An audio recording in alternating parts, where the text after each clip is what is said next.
So we hear the same frustrations across a range of industries, really. Typically, the platform people are with today, when they launched it and they've been through that big development project, it's working as they want it to on day one. But then when people start to use it, they quickly find they want to make changes and it becomes inflexible, costly to maintain, etc. And a bit of a bottleneck in terms of their growth objectives and ambitions. I guess common challenges that our clients are faced when they come to us might be like quite rigid systems, not being able to get the changes they need. Many businesses will also struggle with new ERP integrations or managing like large quantities or volumes of data. Being able to integrate, being quite agile with that integration into different systems, automating as much of it as possible is really crucial for people.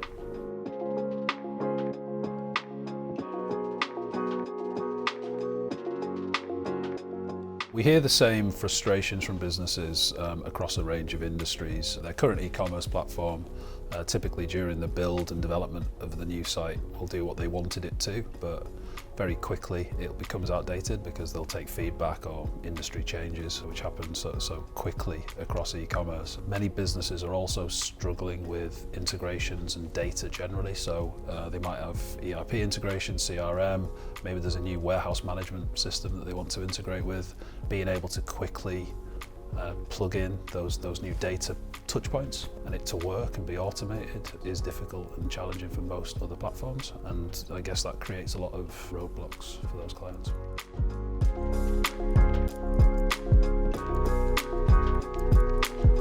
Biggest risk for any business staying on an outdated platform is the opportunity cost. I suppose businesses don't always realise how much revenue they're losing by staying where they are, but this is a really fast-moving landscape, and if you don't act, then you'll very quickly get left behind.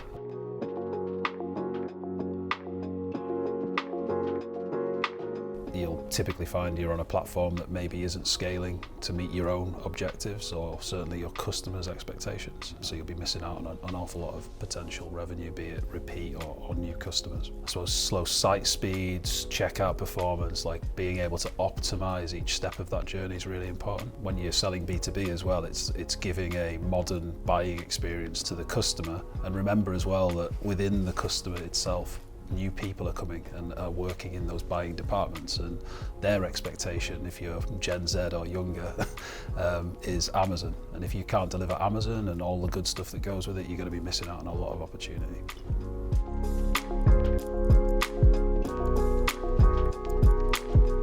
We identified a number of years ago that every business is unique. There isn't a one-size-fits-all, and I guess you've got to take the same approach when it comes to migration as well.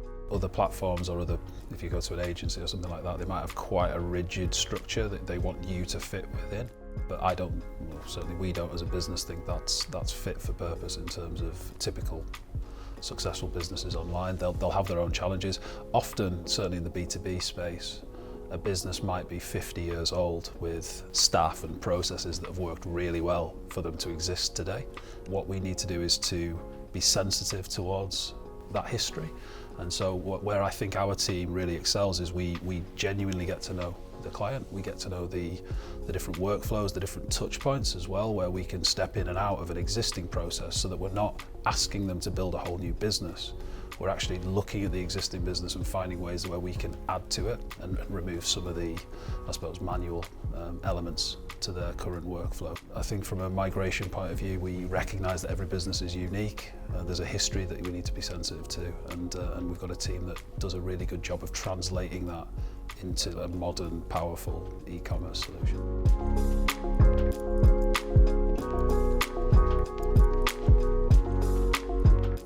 If you go back in time, and I'm old enough to remember software back in like the early noughties, where migrations and new implementations were a massive job. You'd have to have consultants involved and people almost taking off their day jobs for 6 months while they did an implementation. It's not like that now. At Symphony, I guess 95% of the businesses we've worked with over the last 7 years have been migrations. If we were going to be able to scale this business, we had to find a way to migrate people as seamlessly and as pain-free as possible. We also recognise, though, that we're dealing with a large quantity of data.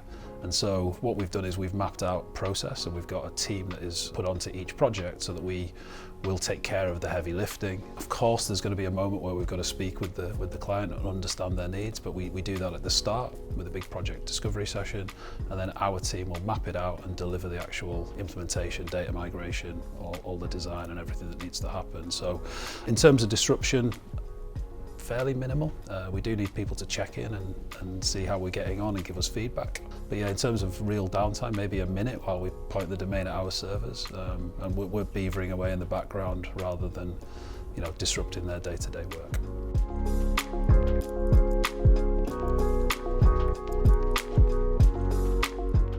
The first step is always a conversation. So when you're doing a migration, it's not just about the technology or the platform. It's really important to understand where you are as a business and the objectives coming out of that. Not even just for like day one either. You've got to look at future proofing where the business is going. So we're not only focused on the development of what's great today, but also looking medium term and even beyond. When a new client has signed up to Symphony Commerce, you're assigned a project team. So we will assign a dedicated customer success manager, an implementation manager, a designer, and an integration or data expert. We'll work closely with you to map out the project, understand those business objectives so we can translate them into what great looks like. Then our team will do the heavy lifting with regular check-ins to show you where we're up to. But ultimately, it doesn't have to be a massive burden on your business, and you can get to the short, medium and long-term objectives.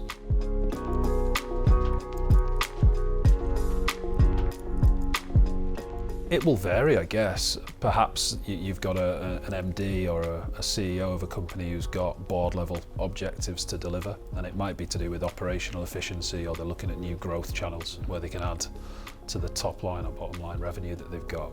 Other times it might be coming more from within the team. So you might find that there's pain, there's regular challenges, and you're hearing that from your actual operational staff. What I always said when we were growing Symphony Commerce in the early days is that it's about giving them clarity of what you expect as a great result, the tools to do the job, and the autonomy to get on with it.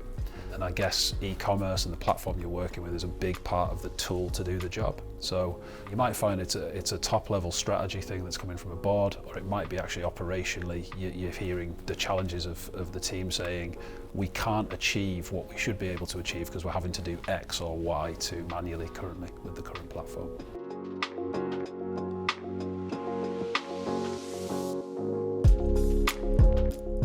Again, I think that starts at the very outset of the conversation with Symphony. So be it a sales development rep or a business development executive working with a prospective new client, we will be collecting information and getting to know the team members, the different stakeholders within that company. We do a proper handover as well, so it's not like you do all the work up front and then it's all lost and you've got to start again during the process. We do a full handover.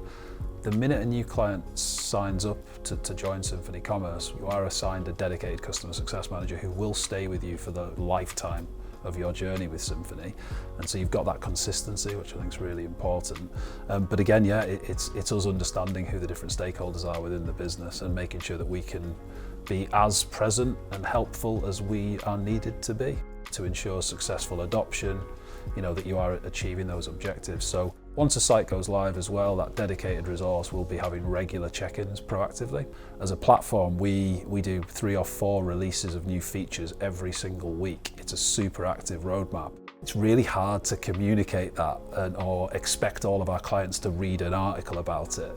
And so the customer success manager's job is to make sure that clients are aware of what is out there, how they can take advantage of it, any training that's needed, so that as we're releasing these cool new features, that everyone knows what they are, how they can get the best from it. And so you're not ever getting left behind. You're not going to be on an old version and you're not knowing that something cool's come out that could really assist you.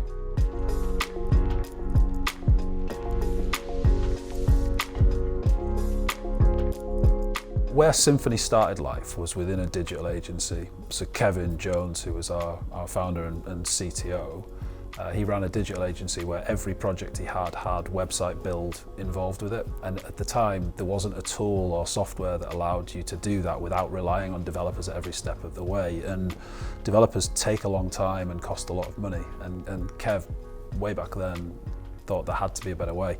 What we did initially was solve the front-end design side of it. So we've got a tool, Block Lab, that allows us to do like super custom front-end design super fast. And that was great. We solved the front-end design, and that was like, what a great win.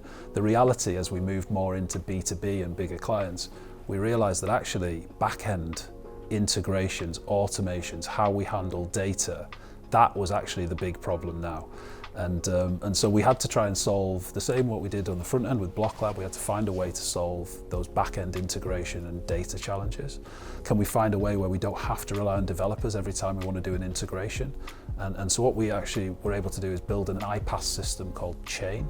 And this is an internal system that our team use, but ultimately the operations team can build workflows with any other system. You know, you tell us what it is you want to do or where you want to integrate, and we can build a workflow using a block-based system which will trigger on certain automations or points or things happening. It might be a timestamp or whatever it is, and then we can create this workflow in like a really friendly user interface.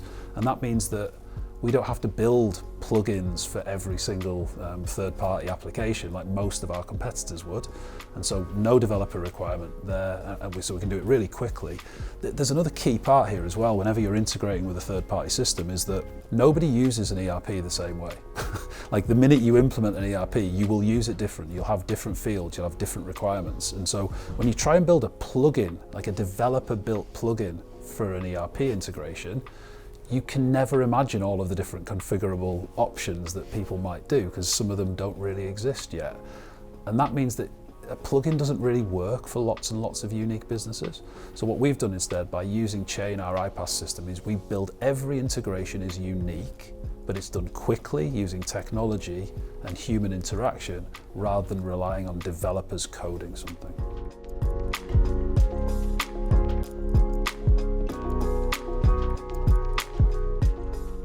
Genuinely, if you look at like an agency or another platform, right, you will have, I promise you, they will have one of two, maybe both challenges. Either front-end design changes, they're like, oh, we've got a, you know, like some of our competitors might have like a really good Sage integration, and they're just like, yeah, back-end Sage, we've got that. Front-end design, you ask them to move that to there, just like, good luck. They've not solved the front-end design. On the flip side, you might have like a really easy to use, somebody's using like a WordPress CMS or something on blocks or something like that, where they can do the design changes. Ask them to handle the data integration. I guarantee you agencies and other platforms have not solved both of those challenges, and we've solved them in a way where we don't need to rely on developers at any point.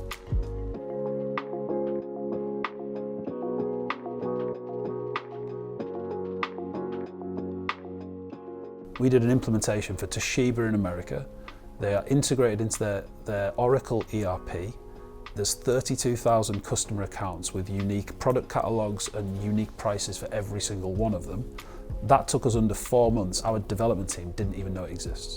So using the tools that we've got, we were able to onboard a massive client and not have to rely on developers to do it. And yeah, it's transformative, it really is.